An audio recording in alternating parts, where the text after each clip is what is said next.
Hello, bachcho. Let's read this question. So this question says the spring shown in the figure has a natural length of 1 meter. What is the initial acceleration in centimeter per second square of the block when released? Okay, and we have given the four options. तो चलिए बच्चों इस question को start करते हैं. So देखिए बच्चों इस क्वेश्चन का की कॉन्सेप्ट आप क्या लिख सकते हैं. The key concept of this question. इस क्वेश्चन का बच्चों की कॉन्सेप्ट है हमें यहाँ पर क्या बताना है, एक्सेलरेशन बताना है. What is the initial acceleration of the block when it is released. Okay, तो इस क्वेश्चन का बच्चों की कॉन्सेप्ट हम लिख सकते हैं. इनिशियल एक्सेलेरेशन बताना मतलब बॉडी आपका मूव कर रही है, तो बच्चों यहाँ पर कौन सा फ्रिक्शन एक्ट करेगा, आपका काइनेटिक फ्रिक्शन. तो आप लिख लीजिए kinetic friction will be the key concept of this question. ठीक है, फ्रिक्शन देखिए एक्ट कैसे करेगा. सिचुएशन देखिए आपको क्या गिवन कर रखी है. यहाँ से आपका देखिए एक इस तरीके से सिचुएशन है. ऑलराइट, ये एक आपकी स्प्रिंग है. ये स्प्रिंग देखिए आपकी किसी एक मास से ऐसे अटैच कर रखी है. ठीक है, ये आपका मास है. ठीक है, और ये किसी सरफेस के ऊपर ऐसे रखा हुआ है.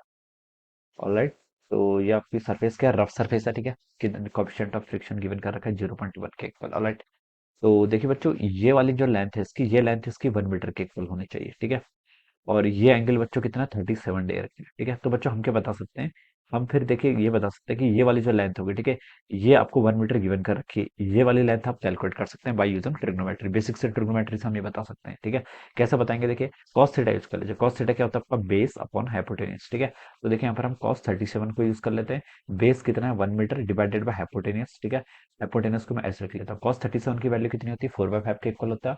तो ये हो जाएगा आपका 4/5 आपका 1 मीटर बाई एच के इक्वल हो जाएगा. और एच की वैल्यू बच्चा आपके यहाँ से 5/4 मीटर यानी कि 1.25 मीटर हो जाएगी. ठीक है, तो ये जो आपकी एक्सटेंशन आ गया टोटल. ठीक है, स्प्रिंग का, स्प्रिंग की नेचुरल लेंथ बच्चों 1 मीटर है. क्वेश्चन बोल रखा है नेचुरल लेंथ 1 मीटर है. एक्सटेंशन होके कितनी होगी 1.25.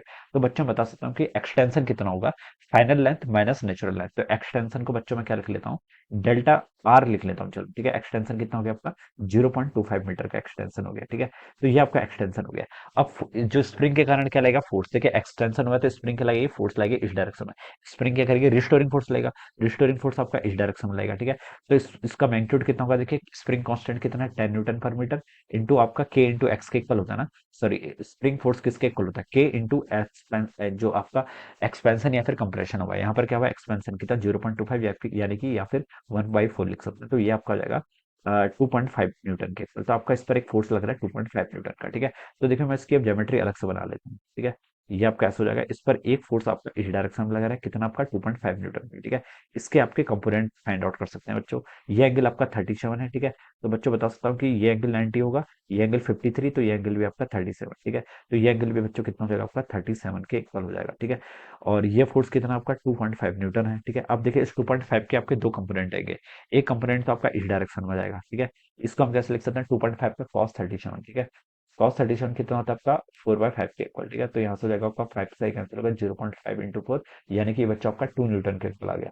एक कंपोनेंट आपका इस डायरेक्शन में आएगा. ठीक है, 2.5 का क्या sin 37, तो 2.5 sin 37 कितना होता है आपका 3/5. ये हो जाएगा आपका 0.5 इंटू 3 कितना हो जाएगा आपका 1.5 न्यूटन. ठीक है, तो ये हो गया बच्चा आपका 1.5 न्यूटन. ठीक है, तो ये दो फोर्सेस आ गए इसमें. ठीक है, ये आपके फोर्सेस आ गए. ऑलराइट, तो बच्चों देखिए अब और कौन सा फोर्स लेगा, ये ब्लॉक आपका इस तरीके से रखा हुआ है सरफेस पे. एक तो देखिए ये तो आपका स्प्रिंग के कारण फोर्स है, मैंने उसके कंपोनेंट लिख लिए. अब देखिए इस ब्लॉक का खुद का भी तो मास है कितना 1 kg. तो इस पर एक नॉर्मल ऐसे फोर्स आएगा ग्रेविटी के कारण 1 इंटू जी के इक्वल. जी की वैल्यू यहाँ पर 10 एज्यूम कर ली, तो 10 न्यूटन का फोर्स ऐसे लग रहा है. तो बता सकते हैं कि एक यहाँ पर ये तो ये लगेगा. ठीक है, और एक फोर्स देखिए ये क्या आपका बैलेंस है यहाँ पर, तो एक आपका नॉर्मल फोर्स भी लगता है. अब नॉर्मल फोर्स का मैग्नीट्यूड देखिए फाइंड आउट कर लिए.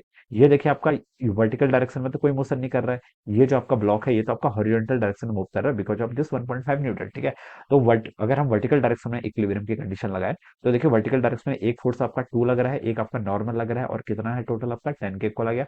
बच्चों नॉर्मल फोर्स आपके यहाँ से 80 न्यूटन आ गया. कितना आ गया 80 न्यूटन. तो नॉर्मल फोर्स की वैल्यू आपने क्या कर लिया यहाँ से कैलकुलेट करके बता दी. ठीक है, नॉर्मल फोर्स आपको पता चल गया. तो देखिए 1.5 न्यूटन का फोर्स इस पर ऐसे लग रहा है. अब हॉरिजॉन्टल डायरेक्शन की बात कर रहा हूँ, ये तो मैंने वर्टिकल की बात करी, अब हॉरिजॉन्टल की बात कर रहा हूँ. ठीक है, हॉरिजॉन्टल डायरेक्शन में 1.5 न्यूटन लग रहा है, तो इसके कारण ये मूव करना चाहेगा. ये मूव करना चाहेगा तो इसमें एक क्या लगेगा, फ्रिक्शन लगेगा, काइनेटिक फ्रिक्शन इस डायरेक्शन में. मूव कर रहा है तो काइनेटिक फ्रिक्शन लगा रहा हूँ क्योंकि देखिए मूव तो कर ही रहा है, इतना तो डैम से और है. ठीक है, इनिशियल एक्सेलरेशन आपसे पूछा है, तो हम बता सकते हैं. देखिए यहाँ पर आपका अब इसमें आप हॉरिजॉन्टल डायरेक्शन में न्यूटन्स लॉज ऑफ मोशन लगा लीजिए. इसका मास कितना आपका 1 kg, तो 1 इसका एक्सेलरेशन मान लीजिए ए है. किसके कारण आ रहा है आपका 1.5 माइनस आपका फ्रिक्शन फोर्स आएगा. फ्रिक्शन फोर्स देखिए किसके इक्वल होता है आपका काइनेटिक फ्रिक्शन का मैग्नीट्यूड, काइनेटिक फ्रिक्शन का कोएफिशिएंट इनटू नॉर्मल कितना है 0.1 इंटू आपका कितना हो जाएगा यहाँ से आपका 8 हो जाएगा. ठीक है, ये आपका यहाँ से एक्सेलेरेशन आ जाएगा। ओके, तो एक्सेलेरेशन बच्चों कितना आ गया यहाँ से आपका 1.5 माइनस आपका 0.8, यानी कि ये वैल्यू आपकी 0.7 मीटर पर सेकंड स्क्वायर आ जाएगा। This would be the answer of this question. ठीक है, एक्सेलेरेशन कितना आ गया 0.7 मीटर पर सेकंड स्क्वायर। ठीक है, ऑप्शंस में देखिए आपको सेंटीमीटर में गिवन कर रखा है, तो मीटर को सेंटीमीटर में कैसे कन्वर्ट करते हैं, 100 से मल्टीप्लाई करते हैं। 0.7 को 100 से मल्टीप्लाई करोगे तो कितना आएगा, 70 हो जाएगा, 70 सेंटीमीटर पर सेकंड स्क्वायर।